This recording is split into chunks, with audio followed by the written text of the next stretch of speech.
வணக்கம். எப்பொருள் யார் யாரை கேட்பனும் அப்பொருள் மெய்ப்பொருள் காண்பது அறிவு. எங்க அறையில மாதிரி இருக்கு, இருட்டா இருக்கிற மாதிரி இருக்கு. எங்க வீட்டுல இருக்கீங்களா? ஆமாங்க ஐயா, ரூம்ல இருக்கேன். சரி சரி சரி. ம் எங்க ரொம்ப அலைஞ்சிட்டு வந்திருப்பீங்களா தெரியுது. ஹோம் விசிட் வெளியே போயிட்டு இப்பதான் வந்தேன். நான் வந்து படுத்தேன். ஒரு டூ ஆ ஹவர்ஸ் ஆச்சு. ஆ ம், பிரைவேட் விசிட் போயிட்டு வந்தேன். பிரைவேட் விஷயத்து. அதாவது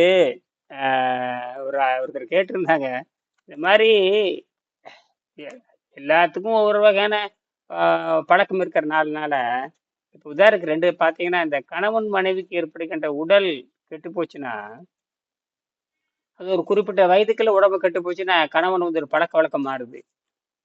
அப்புறம் உதாரணத்துக்கு மனைவிக்கு ஏதாவது உடம்பு கெட்டு போச்சுன்னா, அவனுடைய கணவனுடைய கணவன் ஒழுக்கமா இல்லைன்னா அவன் சுத்தமா வேற மாதிரி போயிடுறான். அதே கணவன் உடல் கெட்டு போச்சுன்னா, மனைவி வந்து அந்த கணவனை காப்பாத்துறதுக்கு ஏதோ ஒரு முயற்சி பண்றான். ஆனா இதுல என்னன்னு கேட்டீங்கன்னா, வேற மாதிரி போயிடுறாங்க அவங்க. அவருக்கு இனி ஆகாது, அவ நோக்கமே வேற மாதிரி பாருது. இதுல என்ன தூய அதுதான் அந்த காலையில இந்த பை நேச்சர் மேன் வந்து பாலிகாமஸ். ஆ பட் ஆனா பாலிகாமஸ்னா நிறைய விரிவடைஞ்சுக்கிட்டே போகணும் அப்படின்றதுதான். பட் ஆனா அந்த ஒற்றை தன்மையில போகணும் அப்படின்ற சிங்குலாரிட்டியை நோக்கி போகணும் அப்படின்றது இதுக்கு எக்ஸ்ட்ரீம் ஆப்போசிட்ல அது. இப்ப ஆமா. மனமே பாத்தீங்கன்னா பலதரப்பட்ட மனமோட வந்து ஒன்றி இணையணும்னு நினைக்கணும். பாக்குறதெல்லாம் தனதாக்கி கொள்ளணும் அப்படின்ற மனம் தான் அது. அது எல்லா பரிமாணங்களையும் அதுதான் அதை நினைக்கும். சோ நம்ம அந்த ஒற்றை தன்மை கூட்டிட்டு வர்றதுதான் அந்த வாழ்க்கையோட பயன்பாட்டுல வந்து அதுக்கப்புறம் தான் அந்த ஒற்றை தன்மையில டிராவல் ஆகணும். அப்படின்னா அப்ப அது எவ்வளவு முயற்சி வேணும், அது எவ்வளவு ஒழுக்கம் வேணும், எவ்வளவு கட்டுப்பாடு வேணும், அதனாலதான் அதன் அதெல்லாம். அதனாலதான் வள்ளுவர் வந்து ஒழுங்கா தெரிஞ்சுக்கிட்டு குடும்ப தலைவனுக்கு ஒரு பொறுப்பு வகுத்தாரு. குடும்ப தலைவி, உலகத்திலே வந்து தலைவன் தலைவின்னு சொல்றது தமிழர் நாகரீகம் தான். ஹஸ்பண்ட் அண்ட் ஒய்ஃப்னு சொல்றது அது அர்த்தமே கிடையாது. ஹஸ்பண்ட் அண்ட் ஒய்ஃப்ங்கிறது ஒரு அர்த்தமற்ற அது ஒரு வெள்ளைக்கார முண்டங்கள் சொல்வது. ஆனால் தமிழர் நாகரீகம் என்பது குடும்ப குடும்ப குடும்பத்தில் இருக்கிற தலைவன் என்று சொல்வதும்,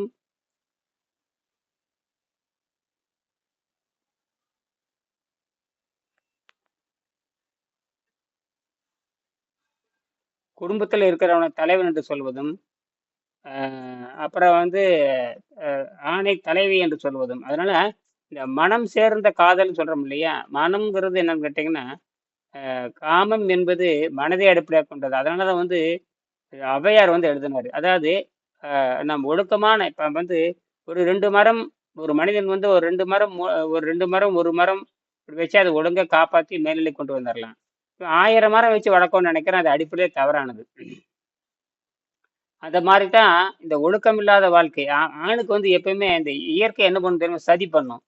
இயற்கை வந்து நோக்கமே இனப்பெருக்கம் தான். அதுக்கு ஒழுக்கமே கிடையாது. இயற்கைக்கு நோக்கம் இனப்பெருக்கம். அது ஒழுக்கமே கிடையாது. அதனாலதான் விழிப்புணர்வோடு அதனாலதான் சித்தர்கள் விழிப்புணர்வா இருந்து குழந்தை பெறுகிற நோக்கத்தையே சொல்லி கொடுத்தாங்க. குழந்தை பெறுகிற நோக்கத்தை சொல்லி கொடுத்தாங்க. வெள்ளைக்காரனுக்கு குழந்தை பெறுகிற நோக்கம் கிடையாது. அவன் வந்து உடல் உறவு மட்டும்தான். இங்கே இங்க எப்படின்னு கேட்டீங்கன்னா, குழந்தை பெறுவதற்கான நோக்கத்தை சொல்லி கொடுத்தவங்க சித்தர்கள்.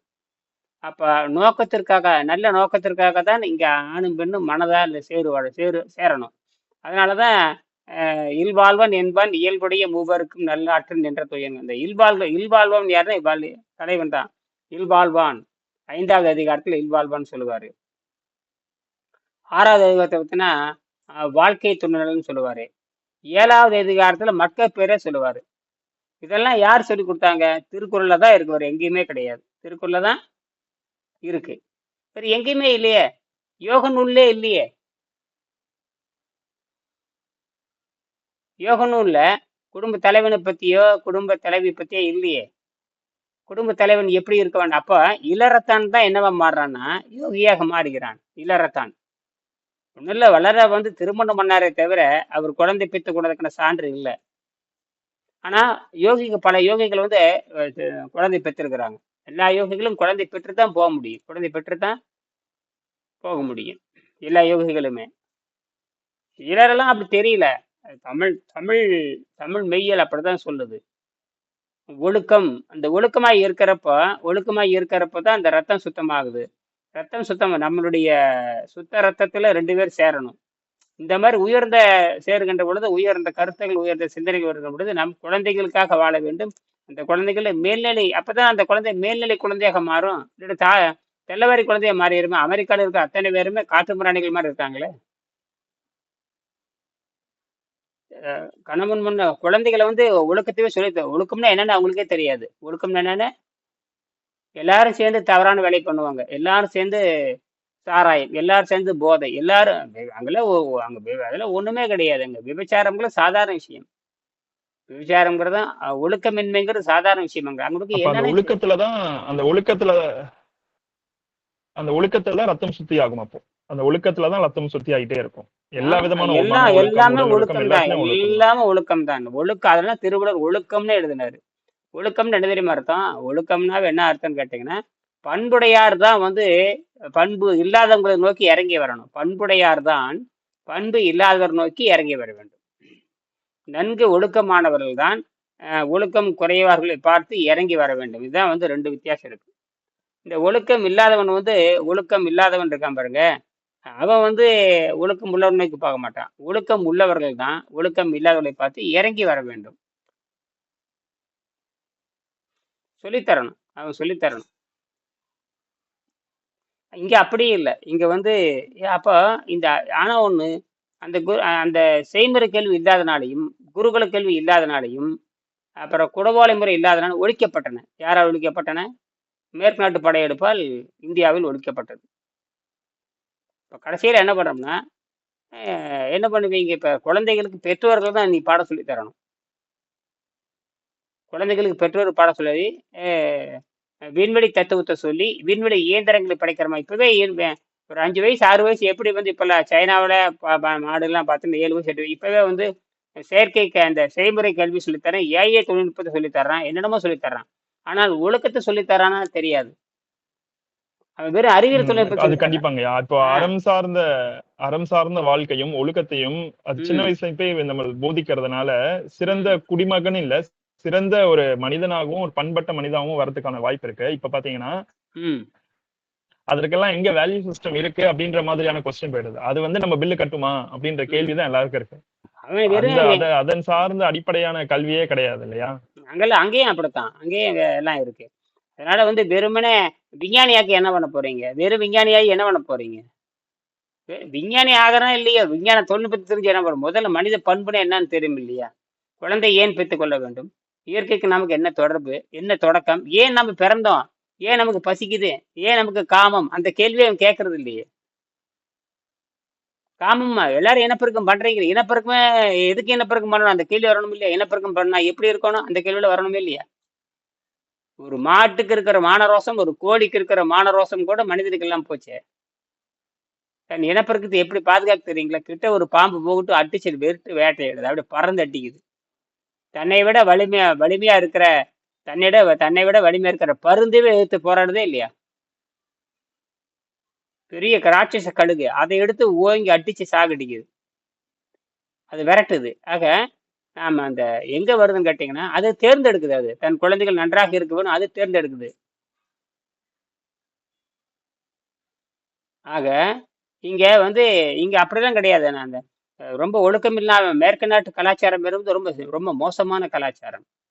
ஒழுக்கம்னா என்ன? நீதியே கிடையாது. அங்க நீதியே கிடையாது.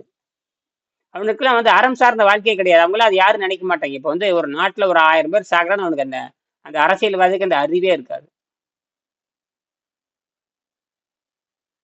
அவனுக்கு பாதிப்பு மட்டும் தான் ஐயோன்னு கத்துவான். அந்த ஐரோப்பிய சித்தாந்தம் சரியே, மேல்நாட்டு சித்தாந்தம் சரியே, ஒருத்தன் துடுதுடுத்து சாகுறான்னா அவன் வந்து அந்த சிந்தனையே வராது அவனுக்கு. அவனுக்குலாம் அந்த அந்த இதே வராது. அவனுக்கு இருக்கிற தருணம் கிடையாது. தான் தான் பெரிய அந்த பொருள் முதல்வாதி, அது அப்படித்தான் இருப்பான். நாம அப்படியே இல்லை. பொருள் என்பது சிறிய தேவைதான் என்று உணர வேணும். நம்மளது அப்படி இல்லை. பொருள் என்பது சிறிய தேவைதான். கடைசியில் அவன் என்ன ஆகுறான் பாருங்க. அதில் அதை அதில் ஒருத்தர் கேட்டு இருந்தாங்க. யாரோ ஒருத்தர், நீங்க ஒன்று எழுதியிருந்தீங்களா? அதையும் பார்த்தேன். ஒருத்தர் காலையில் கேட்டிருந்தாங்க. யாரோ ஒருத்தருக்கு அதுக்கு பதில் சொல்லியிருந்தேன் நான். அதுக்கு வந்து நீங்க வந்து ரத்தமும் குடலும் கெட்டு போயிட்டா கணவன் மணி எப்படி வேண்டா இருப்பாங்க. ரத்தமும் கெட்டு போயிட்டுதுன்னு வச்சுக்கோங்க. அது மனைவியில வந்து ஒரு நோய் வந்துட்டா ஒரு குறிப்பிட்ட வயதுல ஒரு 80 வயசு 90 வயசு நோய் வந்துட்டா கூட பரவாயில்ல. ஒரு 35 வயசு 40 வயசு நோய் வந்துட்டா கணவனுடைய எண்ணமே மாறிடும். அவன் என்ன பண்ண தேட ஆரம்பிச்சிருவான். ரொம்ப தப்பு இது இடத்துல அவங்க. காரணம் கணவன் நோய்வாய்ப்பட்ட இவ இவ மாறுறது இல்ல. பெரும்பாலும் மனைவி மாறுறது இல்ல. ஆனால் மனைவிக்கு நோய்வாய்ப்பட்ட இவன் என்ன பண்றான் தெரியுமா? வந்து போயிடுறான். இப்படியெல்லாம் இருக்குது இதெல்லாம். நான் பார்த்தேன் நான் இதெல்லாம். இது வந்து எப்படின்னு கேட்டிங்கன்னா, அந்த அது அப்ப இது எதுக்காக ஒண்ணு சேர்ந்தோம்னு தெரியாம போச்சு.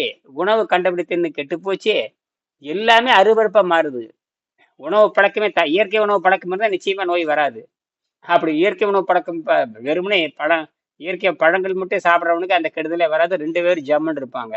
இந்த உணவு பழக்கம் மாறிச்சுன்னா, இதுல யாருக்கு நோய் முன்னாண்ட வருதுன்னு தெரிஞ்சு போச்சு. நீங்க வேணா பாருங்க, மனைவிக்கு நோய் வந்துட்டா கணவன் கண்டுக்க மாட்டான். ஒரு 30 வயசு 35 வயசு நோய் வரட்டுங்க, கண்டுக்க மாட்டான். அவன் வேற பக்கம் போயிட்டு இருப்பான். அதே கணவனுக்கு நோய் வந்துட்டு மனைவி அப்படி போக மாட்டான். இது வந்து ரொம்ப கேவலமான நிலை. இது வந்து பெருமை பெண்களுக்கு எப்பவுமே வைராகி ரொம்ப அதிகம். இந்த ஒழுக்கத்துல இயற்கையாக அவங்களுக்கு கொஞ்சம் கூடுதலா இருக்கும். இயற்கை ஒழுக்கத்துல அது குறிப்பாக தமிழ்நாட்டு பெண்களுக்கு அது கூடுதலா இருக்கும். அந்த இயற்கையாக அந்த ஒழுக்கம் இருக்கும். ஏன்னா இங்க மரபு அப்படி. இங்க வந்து இந்த ஜீன் அப்படி. எங்க மரபு விட்டு தர மாட்டாங்க. அவங்கள ஒழுக்கத்துல அவ்வளவு இருப்பாங்க. அதெல்லாம் நம்ம சில சங்க காலத்துல இருந்து பாக்குறோமே இல்லையா? இப்ப ஆணுக்கும் பெண்ணுக்கும் ஒழுக்கத்தை, அதெல்லாம் பாரதி கூட சொன்னார். ஆணுக்கும் பெண்ணுக்கும் ஒழுக்கம், அதெல்லாம் சரி. அதுல உணவு பழக்கத்துல வருதுங்க. உணவு என்பது மன மனப்பழக்கத்துல தான் வருது. அதனால வந்து என்னதுன்னா, மூளையும் கெட்டு போய் ரத்தமும் கெட்டு போய் தப்பு தப்பா சிந்தனை உண்டாக்கிறான். கடைசியில் அவன் என்ன ஆவான் தெரியுங்களா? கடைசியில் அவன் மனநுழைய மாதிரி அவன் கொடுமான சித்திரவதைப்பட்டு சாவான். அவன் மட்டும் அவனோட. அதனாலதான் இப்ப பாருங்க, இப்ப இன்னைக்கு கூட ஒரு தீர்ப்பு. இதுல ஒரு சந்தேகம். அப்போ அவங்க வந்து அப்போ முன்வினை அப்படின்னு ஒண்ணு இருக்கு இல்லையா? வினை பயன் ஒண்ணு இருக்கு இல்லையா? சோ அவங்களுடைய எண்ணம் தான் அதெல்லாம் இல்லையா? வினை பயன்ன்றது என்னது? அதே மைண்ட் செட்டப்போடவே தான் பழகி வாழ்க்கை நடத்துறது. அது பிரேக் பண்ணாம வேற எதுவும் அவன் அந்த வந்தவன் வந்து அவன் ஏற்கனவே யோகம் பயிலாதவரை தான் வாழ்க்கை. அதான் வந்து அப்படிலாம் வந்து யோகம் பயிலாதவனுடைய வாழ்க்கை அந்த நாசமா தான் போகும். அவனுக்கு இந்த பிறவி பயனே என்னன்னு தெரியாது. அவனுக்கு அவன் அடிப்படையில கத்துக்கணும். அவன் பிறவி பயன்னா என்ன, அப்ப ஏன் பிறந்தான்னு கேட்கறது இல்லையே. ஏன் ஒருத்தனுக்கு பார்த்து பல்லளிக்கணும்? ஏன் மோகிக்கணும்? கேள்வியே வரணும் இல்லையா? கேள்வி வந்துடணும். சிறு வயசுல இல்லைன்னா கூட பெரிய வயசுல வந்துடணும். நம்மளே திருது இதெல்லாம் வந்துடணும். 20 வயசு 22 வயசுல சிறுசிலேயே ஞானம் வந்துட்டா ரொம்ப நல்லது. சிறுசிலேயே ஞானம் வந்துடணுங்க. அதனாலதான் நான் வந்து என் குழந்தைகளுக்கு சிறுசிலே சொல்லிக் கொடுக்குறேன். இயலுக்கு போய் சொல்லிக் கொடுக்குறேன். என்ன இதெல்லாம் உலகம் மோசமா இருக்கு. நான் சொன்னேன், அவங்க தேர்வு எழுதிட்டாங்க. அந்த இன்டர்நேஷனல் எலிஜிபிள் லாங்குவேஜ் டெஸ்ட் அது எழுதிட்டாங்க. நேரத்தை எழுதியிருப்பாங்கன்னு தெரியுது. அப்புறம் நம்ம அறிவியலை பற்றி படிக்க சொன்னேன். நானோ துகளை பற்றி படிங்க, படித்து அதை ரெண்டையும் சேர்த்தணும். இப்போ தண்ணீரவே நானோ துகளை பயன்படுத்தி காட்டில் இருக்கிற அழுத்தத்தை பற்றி எடுத்துக்கலாங்கிற பொழுது ஒரு ஆச்சரியமா இருக்கு. அப்போ எல்லாமே மிச்சமாகுது நமக்கு. இயற்கையாக எல்லாம் நடக்குது. அதை ஆராய்ச்சி பண்றாங்க பாருங்க. அது தற்செயலான கண்டுபிடிப்பு தான். அப்போ அதெல்லாம் வந்துச்சுன்னா நம்ம வந்து மின்சார சக்தி பற்றாக்குறை தான் காரணமே. இப்போ சக்தி பற்றாக்குறை ஆணுக்கும் இருக்குது, பெண்ணுக்கும் இருக்குது. இப்போ உணவு சாப்பிட்ட சக்தி, இப்போ உணவுக்கும் ஆரோக்கியம் சம்மந்தம் இல்லை. உணவு சாப்பிட்ட சக்தி வருங்க அடிப்படையே போச்சுங்க. மன வலிமை போய் விடுகிறது. ஆரோக்கியம் கிடைச்சாதான் மன வலிமை வரும். என்ன பண்ற, போதையில் இருந்துக்கிறான். போதையில் இருந்துட்டு வலிமைங்கிற அது நடக்காது. இயற்கை ஆற்றலை எடுத்து வாழணும். இயற்கை ஆற்றல வாழ்ந்தா தான் அவன் ஒடுங்கி இருப்பான். ஏன்னா இயற்கை ஆற்றலை புரிஞ்சுட்டானா எங்கேயும் சுத்த தேவையில்லைங்க. எங்கேயும் ஒழுக்கமே எங்க போய் ஒழுக்கம் எங்கேயும் சொல்லி தருவாங்க. அப்ப ஆட்டோமேட்டிக்கா அதெல்லாம் வந்துடும். இப்போ நீர்ல போட்டு நம்ம சுத்தம் பண்ணமே ஒழுக்கம்ன்றது ஆட்டோமேட்டிக்கா ஒடுங்க ஆரம்பிச்சிடும் இல்லையா? ஆட்டோமேட்டிக்காவே அது நடக்க ஆரம்பிச்சிடும். கடையில ஒழுக்கம் வித்துக்கிட்டு இருக்காங்க. எங்காவது போய் ஒழுக்கம்ங்கிறது ஹோட்டல்கள் விற்குதா, அரசியல்வாதிகிட்ட விற்குதா, ஹோட்டல்கள் விற்குதா? எங்க ஒழுக்கம் விற்குது? பூங்கால விற்குதா? அங்க என்ன நடக்குன்னு யாருக்கு தெரியும்? பூங்கால போனா மட்டும் சரியா போச்சா? ஒழுக்கமே, உணவு ஒழுக்கம் இல்லைன்னா எதுவுமே கிடையாது. அதெல்லாம் பைத்தியம் தான். ஊரெல்லாம் சுத்தி பார்க்கறது ஒரு பைத்தியம் தான். அது ஒரு பைத்தியம். ஊரை சுத்தி பார்க்கறது, உலகம் சுத்தி பார்க்கறது. உண்மையான இன்பம் வராது. அது உடல் கெட்டு போய் தான் வரும். நீங்க அப்படி சுத்தின உடல் வலி வந்துடும். சுற்றுலாத்துறைன்னு போவாங்க, போயிட்டு கண்டபடி சுத்திட்டு வந்து உடம்பு கெட்டு போச்சுன்னு படுத்து தூங்கிட்டு இருப்பாங்க 3 நாளா. இன்பமே இருக்காது. அதெல்லாம் ஒரு வெறி. ஒரு இடத்த போய் பார்க்கறது ஒரு வெறி. எது நீங்க ஹனிமூனை பத்தி சொல்றீங்களா? எதை வேணா ஹனிமூனை எதை பத்தி எதை வேணாலும் வச்சுக்க, எங்க போனாலும் உடம்பு தான் கெட்டு போகுமே தவிர இந்த சித்த நேரம் அதுக்கப்புறம் உடம்பு கெட்டு போயிடும். அதுக்காக அலையிறம் பாருங்க. இப்ப கடைசியில வந்தா உடல் கெட்டு போச்சு, அங்க சுத்த போனேன் இங்க சுத்த போனேன், எதையும் பார்க்க உடம்பு கெட்டு போச்சு, உடம்பு ஒத்துழைக்காது, அவன் போய் நேரம் போதையில இறங்கிடுவான். வந்து பார்த்தா ஊரெல்லாம் சுத்திட்டு வந்து கைகள் வலிக்கு படுத்திருப்பான். அப்ப என்னாச்சு? தப்பு தான், எல்லாமே தவறு தான், எல்லாமே தவறு. அது இயற்கையின் ரகசியத்தை புரிந்து கொள்றதுன்னா சாதாரண விஷயம் அல்ல. அதனாலதான் எந்த நோயும், அதனாலதான் அவங்க வந்து இந்த மனதின் மூலமாக நோயை குணமாக்குற முறைன்னு கண்டுபிடிச்சது பெரிய விஷயம்தான். மனதின் மூலம் அது எழுதி புத்தகம் எழுதுங்காட்டி நமக்கு ஆச்சு. இல்லாட்டி நாம இதை கத்திக்கிட்டு கிடப்போம். அதுக்கு அந்த holistic health centre Richard Sams அவர் எல்லாம் அழகா எழுதியிருக்காரு. அவர் ஒரு ஆங்கில மருத்துவர் தானே. இதுங்க அந்த ஹீலிங் வித் மைண்ட் பவர் சொல்றீங்களா? அதுதானே? ஆமா ஆமா, healing with mind power, healing with thyroid power, எல்லாமே எல்லாமே சொல்றாரு அவரு. ஏன் அவர் அமெரிக்கருக்கு இருக்கிற அறிவு ஏன் இந்தியால எந்த உலகத்துல எந்த நாட்டுக்காரனுக்கு இல்ல? அமெரிக்காவில தான் அவர் படிச்சிருக்காரு. அவர் எப்படி எழுதுறாரு இல்லையா? அப்புறம் அவருக்கு தெரிஞ்சு போச்சு இல்லையா? அவரும் அலோபதி மருத்துவர் படிக்கிற, மருந்தினால் நோய் குணமாக்க முடியாது அவர் தான் எழுதுறாரு. மருந்தினால் நோய் குணமாக்க முடியாது அப்படி பக்கம் பக்கமா எழுதுறாரு. அந்த புத்தகம் கூட நீங்க ஒன்று டவுன்லோட் பண்ணிங்க, ஒன்று வாங்கி படிங்க. அதை நான் கூட அமெரிக்கால இருந்து ஒன்று அனுப்ப சொல்லியிருக்கேன். ரவி பெருமன்ட்ட வாங்கிட்டாரு எங்க அந்த காப்பி கூட அனுப்பி வச்சேன். பாத்தீங்களா இல்லையா? வாட்ஸ்அப்ல அந்த படம் போட்டிருந்தானே, பார்த்து. பாத்தீங்க. ஆமா, அது வாங்கி புத்தகத்தை பர்ச்சேஸ் பண்ணியாச்சுன்னு சொன்னாரு. அது வருதா வரையிலே தெரியல. ஆர்வத்தில் வாங்கிட்டா அவர் போய் அவரே போய் சந்திக்க சொல்லியிருக்கேன். அவரை போய் சந்திக்க சொல்லி உன்னுடைய உடல் எடையை எப்படி குறைக்கணும் நாங்கள் கேட்க சொல்லியிருக்கேன். கேட்டா தான் கொட்டு உழுகும். நாங்கள் கொட்டு உளுந்தா தான் தெரியும் என்னது. அங்க டைரக்ஷன் பண்ணி விட்டேன். நீ அங்க போய் அவரை போய் சந்திக்கிறான்னு போய் பாரு எம்மாவனை, அங்க போய் பார்க்கணும். பார்த்து அவர் என்ன சொன்னான்னு கேளு. நல்ல பண்புள்ளவதான், கேட்க மாட்டேன். நீ உனக்கு தான் பக்கத்தால் இருக்கல, ஏன்னா நமக்கு ஒத்து வர்றது மாதிரி அவர் எழுதியிருக்காரு. அதனால இங்க திருப்பி விட்டேன். ஏன்னா அந்த நாட்டில் இருக்கிற பக்கத்தால் இருக்க போய் பார்க்க வேண்டியதான்ப்பா. நானே வந்து நீர் மருத்துவத்தை பின்பற்ற சிங்கப்பூர் ஒரு ஆள் இருந்தாருன்னா நான் உங்களை போய் அங்கே போய் பாருன்னு தான் சொல்லுவேன். ஒருத்தருமே வரமாட்டேங்கிறானுங்களே. ஒரு 2-3 பேர் இருந்தா உங்க சிங்கப்பூர் ஏதாவது ஒரு ஆள் வந்தா, நலன்னு ஒரு ஆள் வந்தான், எங்க $200 கட்ட சொன்னா அவன் கட்ட மாட்டேங்க. கட்டினத்தான் ஆகும். உங்களை போய் போன்லயாவது பேசலாம் இல்லையா? நலன் அந்த நம்பர் கூட அனுப்பிச்சு வச்சு பாருங்க. வரணும் இல்லை. இந்த மலேசியக்காரன் என்னன்னு தெரியல.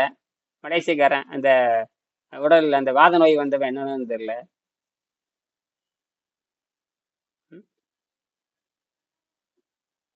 அப்படித்தான் இருக்கு எல்லாமே. எல்லாம் பயந்தாங்குட்டிக்கு எல்லாமே.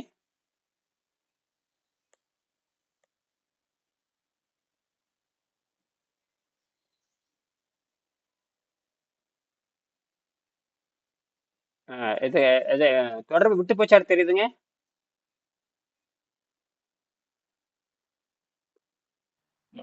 ஓகேங்க. இப்போ ஓகே.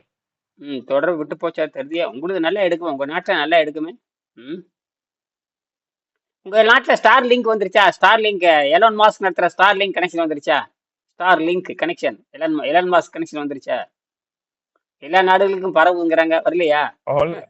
ஆல்ரெடி 5G தான் இங்க எப்பவுமே எஸ்டாப்ளிஷா 5G தான் இருக்கிறது. இங்க நெட் ஸ்பீட் அதிகம் தான், எப்பவுமே அதிகமா தான் இருக்கும். அதுல எந்த ப்ராப்ளம் இல்ல. நீங்க சொல்றதெல்லாம் தேடி பார்க்கல நான். ஸ்டார்லிங்க் அது நேரடியா எதுவுமே டவர் கவர் எதுவும் இல்ல, நேரடியா சேட்டலைட். அது கொண்டு வர போறோம். என்ன அளவு என்ன கொண்டு வந்தது என்ன, ஆரோக்கியத்தை கொண்டு வர முடியாது. என்ன கொண்டு வந்தது என்ன, எதை வேணாலும் கொண்டு வரலாம். ஆரோக்கியத்துக்கு கொண்டு வாடா பார்க்கலாம் நீ. அவனு ஒரு பண்ணி கூட்டம் தான், அவனு ஒரு பண்ணி கூட்டம் தானே. அவனுக்கு என்ன தெரியும், ஆரோக்கியத்து பண்ண தெரியும். அவன் செயற்கையை குணமாக்க நினைக்கிறான். ஒரு நாளும் நடக்காது. எப்படிங்க செயற்கை நோய் குணமாக்க முடியும்? அதாவது செயற்கை குணமாக்கல் என்னன்னு அர்த்தம் தெரியுமா? அதே அவனுக்கு சுமையா மாறிடு. அந்த கறி வர டை டை டை அதுக்கு மின்சாரத்தை போட்டு அதை பண்ணிக்கிட்டு அதே ஒரு பெரிய இடைஞ்சலா மாறிடும் அவனுக்கு. கடைசியில் என்ன ஆகும் அவன்? எத்தனை நாளைக்கு அந்த கறி கூட நடந்துட்டு இருப்பான்? எத்தனை நாளைக்கு அந்த கறி கூட நடந்துட்டு இருப்பான்? ஒரு முடிவு வேண்டாமான்னு கேட்கிறேன். இயற்கையா இருக்கிற விட்டு அடிச்சாச்சு. இதுல வேற தத்துவம் வேற பேசுறேன் அவங்களை காப்பாத்தனுக்கா. என்ன செயற்கை கறி வச்சு என்ன பண்ண போற நீ? மண்டையில பொருத்திட்டீங்கன்னா அதை செய்யுமா? அதெல்லாம் நடக்காதுங்க, அதெல்லாம் நடக்காது.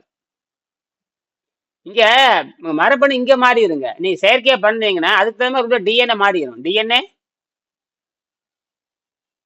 டிஎன்ஏ மாறிடும். நீங்க இங்க ஏதாவது இடைஞ்சல் பண்ணீங்கன்னா, இங்க இடைஞ்சல் பண்ணி நீ பாட்டுக்கு கூத்தடிச்சிட்டு சாராயத்தை குடிச்சிட்டு கஞ்சாவை குடிச்சிட்டு நீங்க இங்க மேல பொருத்தியாச்சுன்னு செஞ்சீங்கன்னா அங்க டிஎன்ஏ மாறிடும். என்ன மாறிடும்? மரபணுவே மாறிடும். அது வேற வேலை செய்ய ஆரம்பிச்சிடும். அது இயற்கையோடு சேர்றதை விட்டு போடும். இப்ப இயற்கையோடு தொடர்பு வைக்கிறதுக்கு தான் இந்த உடம்பு. வெறுமனே நோயை குணமாக்கிட்டு வெறுமனே நோயை குணமாக்குறதுங்க வேலையல்ல. இப்ப இயற்கையோட தொடர்பு வைக்கிறது யாரு? இப்ப இயற்கைக்கு ஒப்படைக்கணும் இல்ல. பிறந்தது ரைட்டு, முடிவு என்ன? இயற்கைக்கு ஒப்படைக்கிறதானே. ஒன்னும் சாவணும் அல்லது இயற்கைக்கு ஒப்படைக்கணும். இந்த ரெண்டை விட்டு என்ன இருக்க முடியும்?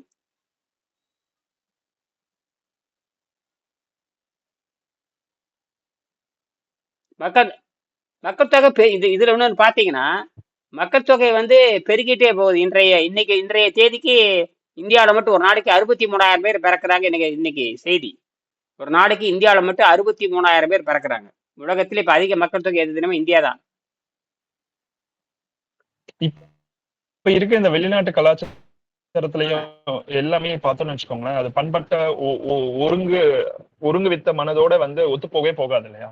எப்படி பார்த்தாலும் வந்து போய்கிட்டே இருக்கிற அந்த மனம் தான் வருமே தவிர, ஒழுக்கத்தை சார்ந்தோ ஒரு நேர்மையை சார்ந்தோ இல்ல ஒரு மையத்தை நோக்கியோ வருவதற்கு சாத்தியமே இல்ல இல்லையா? இல்லவே இல்ல.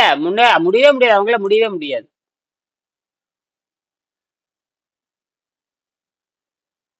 இந்தியர்களுக்கு மட்டும்தான் சாத்தியக்கூறு இருக்கு. வாழ்வியல் சூழலும் அது மாதிரி கிடையாது. சொசைட்டியும், அதாவது சமூகமும் அப்படி கிடையாது. அட்லீஸ்ட் இப்ப இந்தியாலனாச்சும் அந்த சமூகம் இருந்திருக்கு. இப்ப நம்ம சாத்தியமே இல்லாத சாத்தியக்கூறாதான் இருக்கு. அதுவும் தமிழ்நாட்டுல தாங்க அதுல இருந்து தொடங்கணும். தமிழ்நாட்டுலதான் கொஞ்சம் இருக்கு. மத்தால எல்லாம் ஒண்ணு உடஞ்சு போச்சு. தனி மனித ஒழுக்கம்ங்கிறது தனி மனித ஒழுக்கம்ங்கிறது குடும்ப ஒழுக்கம், நல்ல குழந்தைகளை பெற்று வளர்க்கின்ற ஒழுக்கம், அது மேம்பட்ட குழந்தைய மாற்ற ஒழுக்கம் வந்து ரொம்ப குறைவா இருக்கு இங்க. அது வெள்ளக்காரனுடைய கல்வி முறை தான் காரணம். வெள்ளக்காரனுடைய அந்த மதிப்பெண் கல்வி முறை தான் காரணம். பொருளை அடிப்படையை கொண்டு நாசம் பண்ணிட்டு திருட வந்தவன் தானே வெள்ளைக்காரன். இந்த நாட்டுக்கு இந்த அதிகாரி, அதாவது வெள்ளைக்காரர்களுடைய மனிதர்கள் என்பது வேறு, அரசியல்வாதி என்பது வேறு.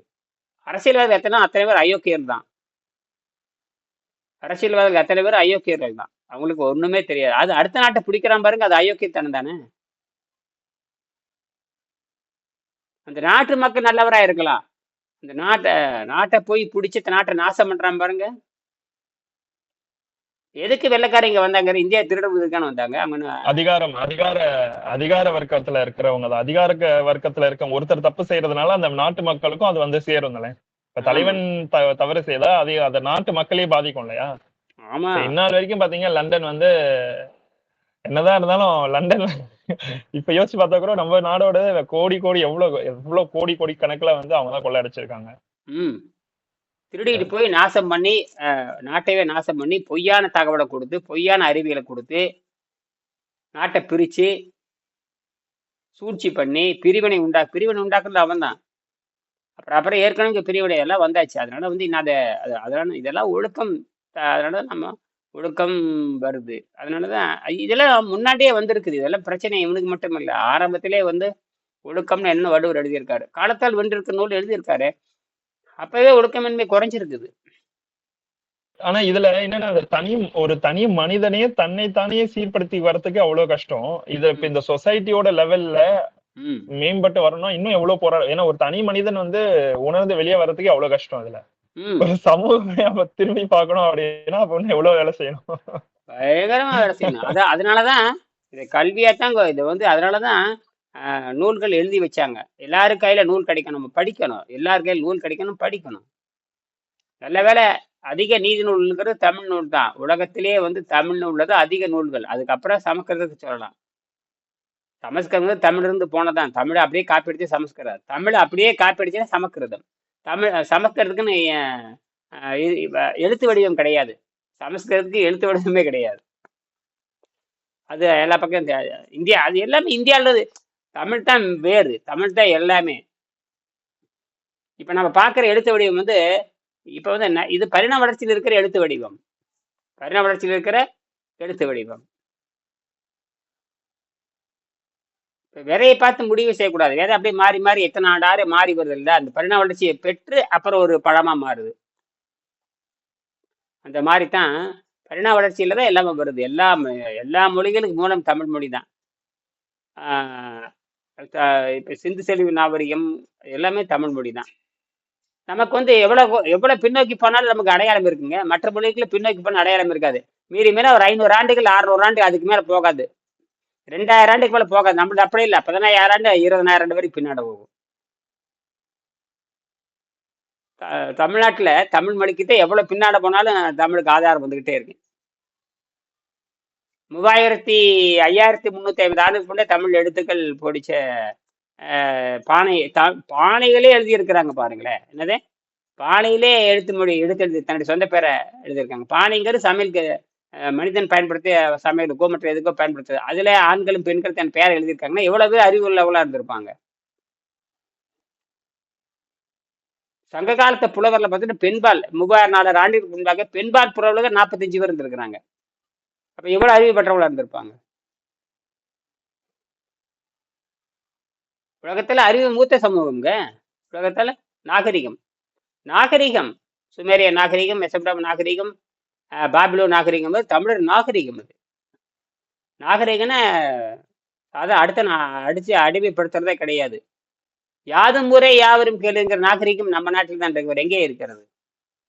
அது மன ரீதியாக ஒன்றுபடுதல், அதாவது இன ரீதியாக ஒன்றுபடுதல் என்பது வேறு, மன ரீதியாக இன அடிப்படையில் பார்க்கிறது என்பது வேறு, மன அடிப்படையில் பார்க்கறது என்பது வேறு. சாதாரண விஷயம் அல்ல. மனித நோக்குல பார்க்கறது. என்னது, மனித பண்பு மனித நோக்குல பார்க்கறது.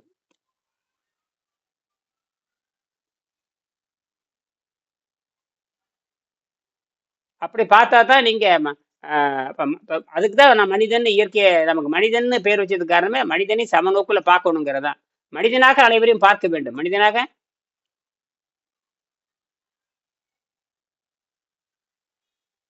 மனம்னு வந்து ஒண்ணு புரியுது. மேம்பட்ட கொள்கைகள் அதாவது இங்கிலீஷ் ஆங்கிலத்தை ஆஸ்பிரேஷன்ஸ் சொல்லுவாங்க. ஆஸ்பிரேஷன்ஸ் வந்து ஹையா இருக்கணும் அப்படின்னு. சோ உயர்ந்த கொள்கையா இருந்தா மட்டும்தான் அடுத்தடுத்த சந்ததிகளுக்கும் இப்ப இருக்கிற இந்த மனிதனுக்கும் முன்னேறி போக முடியும். இல்லாட்டின்னு நினைச்சுக்கோங்களேன், எல்லா நவீன கருவிகளும் வந்துகிட்டே இருக்கும். ஒரு பக்கம் நோய், ஒரு பக்கம் வந்து நாசனம், எல்லாமே நடந்துகிட்டு தான் இருக்க போகுது. வேணா வேற வழி இல்லையே, வேற வழியே இல்லையே. அது தெரிஞ்சிருச்சு, நிதர்சனமா தெரியுது. அதற்கான வகைகளே கிடையாது. வெறும் அறிவியல் கருவி கண்டுபிடிச்சா ஏஐ தொழில்நுட்பம் வரட்டு, அறிவியல் தொழில்நுட்பம் வரட்டு, எல்லாம் அறிவியல் கருவி வந்து அறிவியலுக்குள்ள வரணும், ரைட்டு தான். ஆனா பயனற்ற 99 அறிவியல் கருவிகள் பயனற்றதுதான். எந்த முன்னேற்றம் வரலையே. மலிவாக மக்களுக்கு எளிமையானது மலிவானது எதுவும் கண்டுபிடிச்சு கொடுக்கலையே. எல்லாமே கடுமையான விலையாத்தான் இருக்குது. சாதாரண ஒரு எரிபொருள் வச்சா கூட மலிவா இல்லையே. யாரோ விட்டு தானே இப்பதானே நமக்கு இப்ப தண்ணியே உருவாக்க முடியும்னு கண்டுபிடிச்சிருக்கானுங்க. அப்ப தண்ணியவே எரிபொருளா அவங்க மின்சாரமாக நான் கண்டுபிடிச்சிருக்கிறோம். இதெல்லாம் இன்னும் நிறைய வேலை இருக்குதுங்கய்யா. இப்பதான் அப்ப இந்த மந்தமான சமூகத்துக்கு தேவையான வழிவகைகள் தான் இந்த கண்டுபிடிப்புகள் எல்லாமே உதவுதே தவிர இந்த ஒழுக்கம் சார்ந்த வாழ்க்கைக்கு இந்த வழிவகுக்குதா அப்படின்னு கேட்டீங்கன்னா இல்லையா? நம்ம பேசுறோம் இல்ல, இதுதான் பெரிய கண்டுபிடிப்பு. இந்த தகவல் தொடர்பு சாதனம் இருக்கு, இதுதான் பெரிய கண்டுபிடிப்பு. இதை வச்சு பேசுறோம் இல்ல, எல்லாரும் பாக்குறாங்கல்ல. எல்லாரும் அதாவதுங்க இந்த பிறவியா இருக்கிறப்போ அவன் உணவு பழக்கமே தப்பா இருந்தா கடைசியில் அதுவே உள்ள போய் குடைஞ்சு அவன் சீக்காளியாவே இருக்கிறான். அவனுக்கு நல்ல எண்ணம் சீக்காளி ஆயிட்டாவே நல்ல எண்ணமா வராது. உணவு பழக்கத்துக்கு அடிமை ஆயிட்டாவே நல்ல எண்ணமா வராது. அவன் சீக்காளியா மாற போறாங்க. நோயே இல்லாம இருந்தா தான் அந்த பசி தாக்கம் கட்டுப்படும். நோயே இல்லாம இருந்தா நல்ல எண்ணமே வருங்க.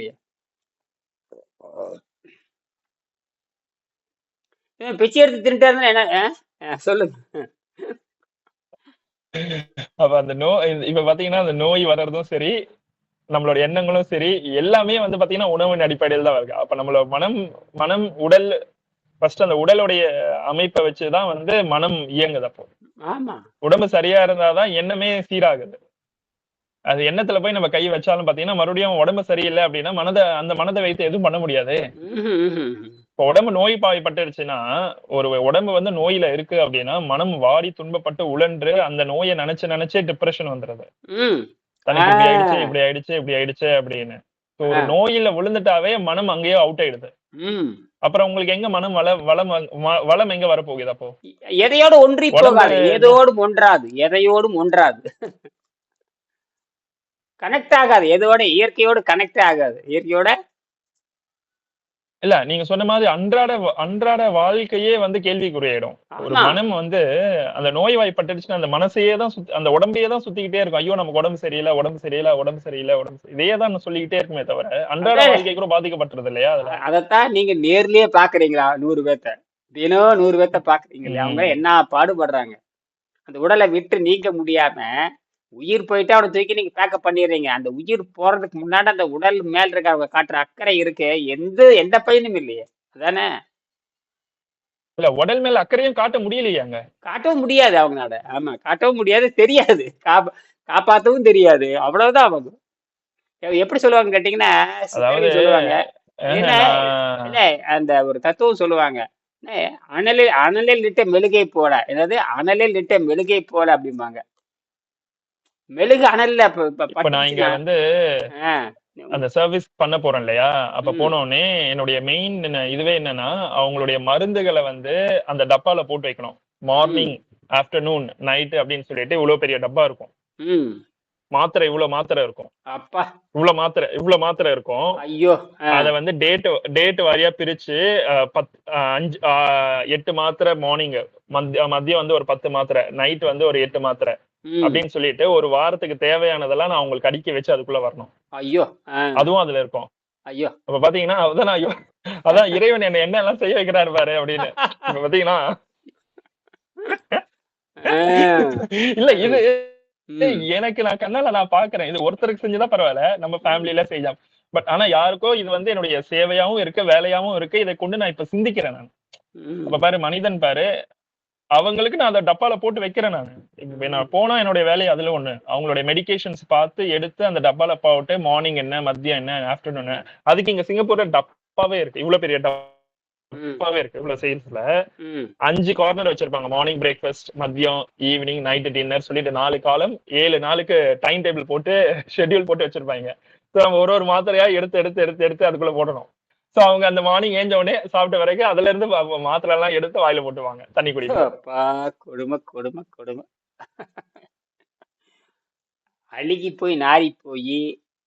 சரி, அவங்க செத்து போனா என்ன பண்ணுவாங்க? நீங்க தகவல் கொடுத்துருவீங்க. நீங்க பாப்பீங்க, நிறைய பேர் சாகுறாங்கல்ல, அவங்க என்ன பண்ணுவீங்க? தகவல் கொடுத்து அவங்க எடுத்துட்டு போயிருவாங்கல்ல. ம். அதனாலதான் இங்க சிங்கப்பூர்ல தனியா இருக்கக்கூடாது இல்லையா? நான் உங்ககிட்ட சொல்லியிருந்தேன்ல ஆல்ரெடி. இங்க வந்து யாருமே தனியா இருக்கக்கூடாது. ஈவன் நான் தனியா யாருமே இல்ல, இல்ல. யாருமே இப்ப தனியா இருக்க மாட்டாங்க இங்க. நீங்க பாத்துட்டு இருக்கிற காப்பகத்துல அவங்க இறந்துருவாங்க இல்லையா? இறந்தா என்ன பண்ணுவீங்க? தகவல் கொடுப்பீங்க இல்லையா? இல்ல அவங்களுக்கு என்ஓகேன்னு சொல்லுவாங்க. என்ஓகேன்னா நெக்ஸ்ட் ஆஃப் கின்னு சொல்லுவாங்க. ம். சோ அவங்களுக்கு தகவல் கொடுக்கப்படும். சிலவங்களுக்கு யாரும் இருக்க மாட்டாங்க. சோ அதுக்குரிய ப்ராசஸ் எல்லாம் இங்கேயே கவர்மெண்டே டேக் கேர் பண்ணிப்பாங்க. கொண்டு போய் எங்க போய் புதைப்பாங்க? இது இங்க அதுக்கு தகன மேடை தனியா இருக்கு. வச்சு எரிச்சு. அவங்கவங்க மதம் சார்ந்து ஆமா. அதாவது அவங்கவங்க நம்பிக்கை, மத நம்பிக்கை சார்ந்து அதை ஃபாலோ பண்ணுவாங்க. இப்ப ஹிந்துஸ்னா ஹிந்துஸ்க்கு தனியா ஒரு அந்த மயானம் அது மாதிரி அவங்களுக்கான தனியா சாஸ்திர சம்பிரதாயப்படி வச்சிருப்பாங்க. ம், கிறிஸ்டியன் சைனீஸ்னா அவங்களுக்கு ஏத்த மாதிரி வச்சிருப்பாங்க. ம்.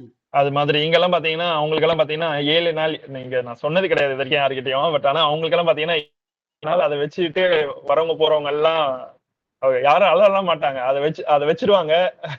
வச்சுட்டு போட்டு க்ளோஸ் பண்ணிட்டு 4 நாள் 5 நாள் கூட வச்சிருப்பாங்க. ஐஸ்ல வச்சிருவாங்க. வச்சிருவாங்க. ஆமா. சோ 5 நாள் 6 நாள் கூட அப்படியே இருக்கும். அப்படியெல்லாம் இருக்குங்க. ஒரு அவங்கவங்க சமூகம் இல்லையா? இங்க வேற பல்வேறுபட்ட கருத்துக்களோட இருக்காங்க இல்லையா? சோ ஒருத்தவங்க ஒரு மாடல் ஃபாலோ பண்ணுவாங்க. இல்ல, அவங்க 7 நாளைக்கு அப்புறம் 7 நாள் வச்சிருப்பாங்களா உடம்ப? சீனர்கள் அப்படி வச்சிருப்பாங்க. அவங்களுடைய நம்மளது பழக்கம் அப்படி அது. இல்லை, செத்தா அடுத்த நாள் எடுத்துடுறான் நீங்க. நம்மளது அப்படி இல்லை, 6 மணி நேரம் கூட தான், 6 மணி நேரம் கூட கிடையாது. அப்படியே தூக்கணும்பாங்க. இதுதான் சரி, செத்த உடனே அடக்கம் பண்றாரு இங்க. அங்க இடமே கிடைக்காதே, சிங்கப்பூர்ல இடமே கிடைக்காதே, அடக்கம் பண்றதுக்கு இடமே கிடைக்காது, எரிச்சிருவாங்க அங்க அடக்கம் அவரை. இல்லைங்க. அடக்கம் இல்ல இல்ல அடக்கம் இப்ப இல்ல, மேபி பின்னாடி இருந்திருக்கலாம், இப்ப இருக்கிறதா எனக்கு அதெல்லாம் தெரியல. 200 வருஷத்துக்கு முன்னாடி இருந்திருக்கும். இப்பெல்லாம் முடியாது, இடமே கிடையாது. எங்க இடம் இருக்குது? சுடுகாடுன்னு எங்க வச்சு சுடுகாடுன்னு வச்சது எத்தனை பேர்த்த இது? அந்த அதே எலக்ட்ரிக் வச்சு எரிச்சிடறான், எலக்ட்ரிக்ல வச்சு எரிச்சிடறான், அவ்வளவுதானே? எலக்ட்ரிக் தானே.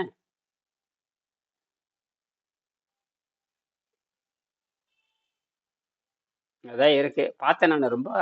இதெல்லாம் நினைச்சு பார்த்தோம்னா அவ்வளவுதான். ரெண்டாவது வந்து இங்கேயே அப்படின்னா இன்னும் மக்கள் நெருக்கமான இடத்துல பார்த்தீங்கன்னா ஒன்றும், அதாவது அந்த இங்க அதான் அந்த இந்த பிறவி பையன் அதெல்லாம் உங்களுக்கு ஒண்ணுமே தெரியாது. அது என்ன தெரியும் உங்களுக்கு? இந்த யோக மார்க்கம் ஒன்றும் தெரியாது, நோயிலே இருந்து சாக வேண்டியதுதான். அப்பெல்லாம் ரொம்ப வேதனையா இருக்காங்க, ஐயோ அம்மான்னு கத்திட்டு கடைசியில அப்படியே போயிட வேண்டியதுதான். அப்புறம் யாரும் இல்லைன்னு அரசாங்கத்துக்கு ஒரு க்ளோஸ் பண்ணிடும், அவ்வளோதான், ஃபைல் க்ளோஸ் பண்ணிடும். அவங்க தெளிவா இருப்பாங்க, யாரு வந்து கேட்டாலும் இதான் பதில். இல்லைங்க, இப்போ நம்ம இந்த மாதிரியான சிந்தனை இருக்கிறதே பாத்தீங்கன்னா, ம். நம்மள ஏதோ குறைவா தான் மதிப்பிடுவாங்க. ம். நம்ம இந்த பத்தி எல்லாம் இப்ப எதுவுமே இல்லை. இப்ப இவ்வளவு நேரம் நம்ம பேசுறோம் இல்லையா? ம். குறைவுன்னு நாம் சொல்ல முடியாது. ம். இந்த உலகத்துல இதையும் இப்பயும் இப்படி வச்சு இந்த சிந்தனையோட வாழ முடியுமா அப்படின்ற கேள்விதான் நிறைய பேருக்கு இருக்கும். ம். ம். பின்ன எந்த சிந்தனை வச்சு வாழ்றது? இப்ப ஒரு தனிமனிதன் விடுதலை பத்தி சிந்திக்காம எந்த சிந்தனைக்காக நீங்க வாழ்றீங்க? நீங்க தான் சிக்கல் இருக்கிறீங்களா? நாங்க சிக்கல் இல்லாம இருக்கிறோமே. ஒரு மனிதன் வந்து சிக்கல் இருந்து விடுதலை பெறதானு பெரிய விஷயம். எல்லா நிலையிலிருந்து விடுதலை பெறணுமே இல்லையா? மனம் தாங்க, வேற ஒண்ணுமே இல்ல. மனம் தான் போய் சிக்கிக்குது எல்லாத்துலயும் போய். மனம் சிக்கிக்கிறது, உடம்பு துன்பப்படுது. மனம் எல்லாத்துலயுமே சிக்கிக்க, மனம் வந்து கண்டிப்பா அது இன்னும் உண்மைதாங்கய்யா. யார்கிட்டனாச்சும் ஒரு நபர்கிட்ட மாட்டிக்குது, ஆஹ் ஒரு சூழல்ல மாட்டிக்குது. ஆஹ் கண்டிப்பா எவனா யாரா இருந்தாலும் ஒரு மனுஷன் பாத்தீங்கன்னா இன்னொரு மனுஷன் கிட்ட மாட்டிக்கிறான். உம் அதுதான் எனக்கு தெரியுது. எல்லா இடத்துலயும் போய் அந்த மனசு போய் மாட்டிக்குது. கொடுமை கொடுமை. அது எண்ணம் தான், எண்ணடைகள் போய் அங்க போய் அவன் போய் சிக்கிக்குது. காமம், காதல், காமம் எல்லாம் அப்படித்தான் போகுது. சரியா? இதை பத்தி நாம் சிந்திப்போம். சரியா? நன்றி. நன்றிங்க.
முயற்சி செய்யுங்க. தெய்வத்தால் ஆகாதெனினும் முயற்சி தன் தெய்வத்துக்கு உதவும். உங்களுடைய பழக்க வழக்கங்கள் என்ன, என்ன இன்னைக்கு தொழில் பண்ண போறீங்க அப்படிங்கிறது சுருக்கமாக பேசி அனுப்புங்க. என்ன தொழில், என்ன படிச்சிருக்கீங்க, தமிழ் எழுத தெரிய, பேச தெரியும், தமிழ் புரிஞ்சுக்க தெரியுமா? இது தமிழ் தான். இந்த மனம்ங்கிறது சாதாரண விஷயம் இல்லை. இல்லை, எல்லாருமே இது நோயை குணமாக்குறாங்க. எல்லா நோயும் ஒன்று தான். சக்கரை நோயாக இருந்தால் என்ன, புற்றுநோயாக இருந்தால் எல்லாம் ஒன்று தான். ரத்தம் கெட்டு போச்சுன்னா எல்லாமே வரும். அது உணவு பழக்கத்தை உணவு பழக்கம் வந்து மனதை அடிப்படையாக கொண்டது. நாம் சாப்பிடுவது அத்தனையுமே மனதுக்கு தானே தவிர உடலுக்கு கிடையாது. அதில் தான் நமக்கு நோய் வருது.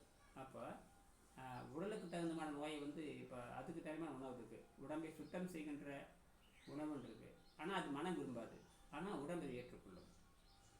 நீங்கள் வந்து மனதுக்கு விருப்பமான உணவை தான் நான் உலகமே சாப்பிடுது. மனதுக்கு விருப்பமான உணவை சாப்பிட்டு உடலை கெடுத்துக் கொள்கிறார்கள். இப்போ நாம் என்ன பண்ணோம்னா, உடலை சுத்தம் செய்கின்ற உணவை சாப்பிட்டு நாம் உடலை சரி செய்துட்டோம்னா அப்புறம் மனம் சரியாயிடும். அப்போ விருப்பப்பட்ட மனம் விரும்புகிற உணவை சாப்பிடலாம், உடல் விரும்புகின்ற உணவை சாப்பிடலாம். நீங்கள் எந்த பக்கம் அதிகமாக நிற்கிறீங்களோ அந்த அளவுக்கு உங்களுக்கு ஆர்வம் கிடைக்கும். நீங்கள் மனம் விரும்புகிற உணவை சாப்பிட்டே இருந்தீங்கன்னா ரத்தம் கெட்டுக்கிட்டே போயிடும், அது எல்லா நோயும் உண்டாக்கும். உடல் சுத்தம் அவ்வப்போது உடல் சுத்தமாக்குகின்ற உணவை, ரத்தத்தையும் பெருங்குடலையும் சுத்தமாக்குற உணவை சாப்பிட்டு வந்தீங்கன்னா அதுக்கு தகுந்த மாதிரி உடல் மாறிக்கும். வேகமாக உடல் மாறும், வேகமாக உடல் கெட்டு போகும். ரெண்டுமே நடக்கும். இந்த ரெண்டுமே ஒன்று அறிவை அடிப்படையாக கொண்டது, ஒன்று மனதை அடிப்படையாக கொண்டது. மனதை நல்ல வழியில் திருப்பணும்னா அறிவை வைத்துக்கொண்டு ரத்தத்தையும் பெருங்குடல் சுத்தம் பண்ணலாம். அதாவது 4-5 நாளே உங்களுக்கு முன்னேற்றம் கிடைக்கும், சாதாரண விஷயம் இல்லை. ஆனால் நீண்ட நாள் பயிற்சியில் தான் அது வர முடியும், ஒரு நாளில் வந்துடாது. ஆனால் முன்னேற்றம் என்பது உடனே தொடங்க ஆரம்பிக்கும். அப்போ இப்போ நீங்கள் சாப்பிட்ற அத்தனை உணவுமே மனதிற்கான உணவை தவிர உடலுக்கான உணவு கிடையாது. அது உலகம் தவறாக சொல்லி கொடுத்துட்டாங்க எல்லாத்துக்குமே. அது இயற்கை ஆற்றலிலிருந்து எடுத்து வர்றது மட்டும்தான் நிற்கும். அதான் இயற்கையினோடு தொடர்பு வைத்துக் கொள்ள முடியாத நிலைக்கு போயிடுது. நம்ம பெரும்பாலும் இயற்கை ஆற்றல் தான் வாழணும். அதுதான் தாவரம் எப்படி இயற்கை ஆற்றலில் வாழுதோ மனிதன் அப்படி வாழணும். இந்த இரவு 8 மணிக்கு நிகழ்ச்சி இருக்குது, அதுக்கு வாங்க. பொதுவான பாடத்திட்டத்தை நம்ம சொல்லித் தருவோம், அதிலிருந்து தான் தொடங்குது. இப்போ 2 நாளில் உங்களுக்கு இந்த புத்தகம் வந்து சேர்ந்துடும். நன்றி.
பாண்டிச்சேரி செங்கோதை.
தூய தவ வாழ்க்கையில் நிச்சயமாக அனைத்து நோய்கள் குணமாகும்.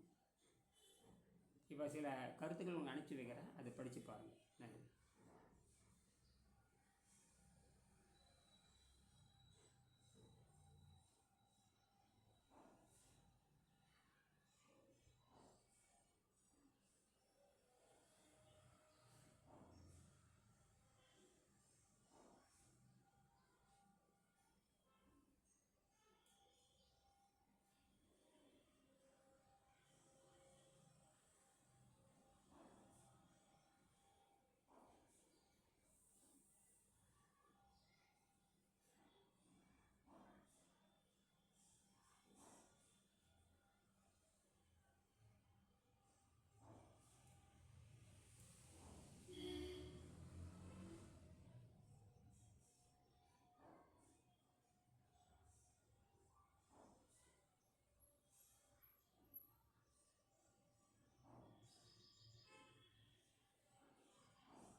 அந்த ஒருத்தருக்கு புத்தகம் ஒருத்தருக்கு புத்தகம் அனுப்பணுமே பாரு. ஆ ஏன் உங்கள்கிட்ட புத்தகம் இல்லையா? இருக்குமா, 4 புத்தகம் இருக்கும் அந்த பெட்டியில்.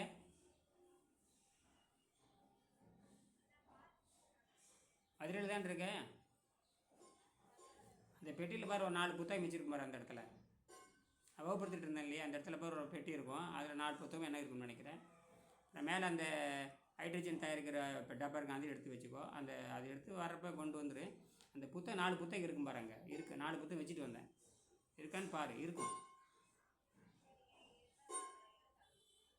இல்லைன்னா மாமா எதனா பண்ணு. அவங்க பாண்டிச்சேரி போகணும். சரி.